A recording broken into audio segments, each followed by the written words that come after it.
इसको लेकर क्या आप आपने एक जो करप्शन या भ्रष्टाचार का सवाल उठाया और कल की रैली की बात की, बहुत इंटरेस्टिंग है कि ये रैली कहाँ हो रही है।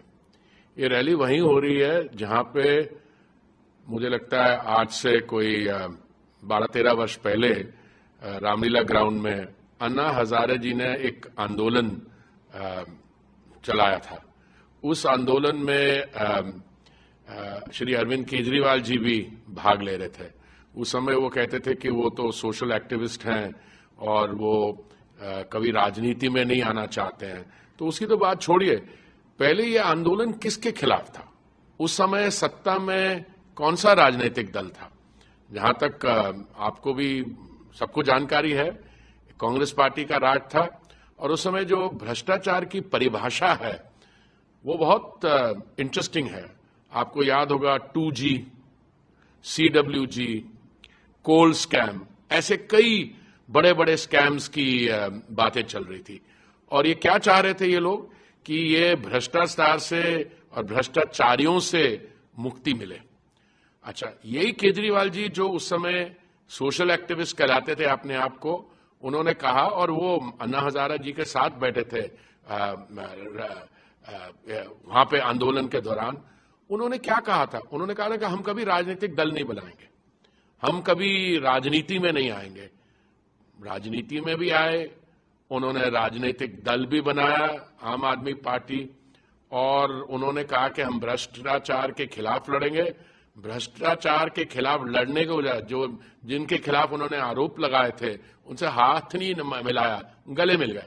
और कल जो ये अलायंस है जिसको आपने इंडी अलायंस बोला, मेरे कुछ जब हम लोग अपने आप में बात करते हैं, हम इनको किसी और रूप में डिस्क्राइब करते हैं। ये लोग कौन हैं? ये वही लोग हैं जो केजरीवाल जी जिनके खिलाफ लड़ रहे थे।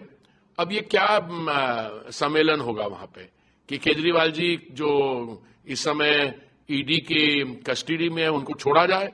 तो मैं आपसे ये पूछना चाहता हूं और आपके माध्यम से आपके व्यूअर से पूछना चाह रहा हूं, ये वाकई में लोग खुश हैं कि केजरीवाल जी कस्टडी में है? और वही केजरीवाल जी जिन्होंने इनके खिलाफ आंदोलन चलाया था कि ये सीरियसली उनको चढ़ाना चाह रहे? देखिए, मुद्दा क्या है इस समय? मुद्दा ये है कि दिल्ली में वही केजरीवाल जी जो जब अन्ना हजारे जी के साथ बैठते थे कहते थे कि हम तो शराब के बिल्कुल खिलाफ हैं।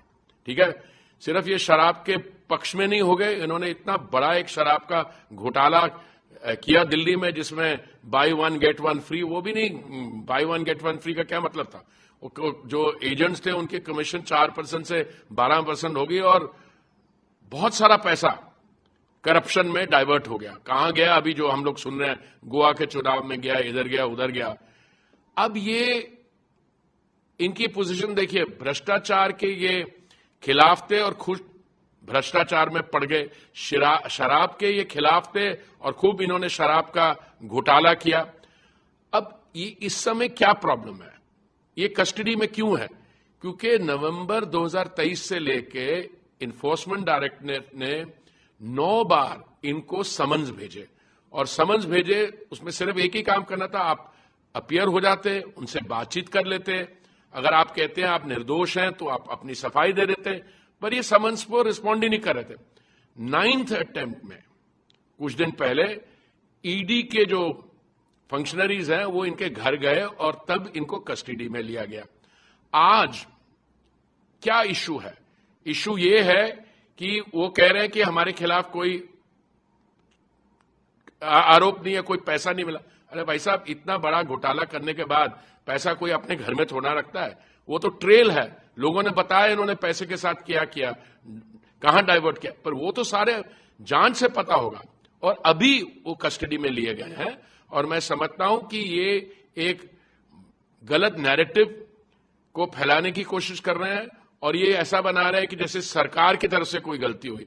भाई साहब, कोई भी आदमी, व्यक्ति, चाहे वो प्राइवेट सिटीजन हो, चाहे वो सरकारी अधिकारी हो, चाहे वो पॉलिटिक्स में हो, अगर किसी किस्म की गलती हुई है तो गलती करेक्ट भी हो सकती है, पर आपको उस पर रिस्पॉन्ड करना चाहिए।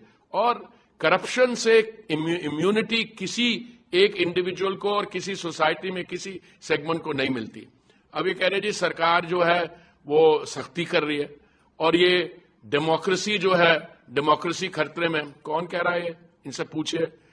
भारत के इतिहास में 1947 जब हमने एक आजाद देश का रूप लिया, उस समय डेमोक्रेसी को खतरा सिर्फ एक समय आया था। कब?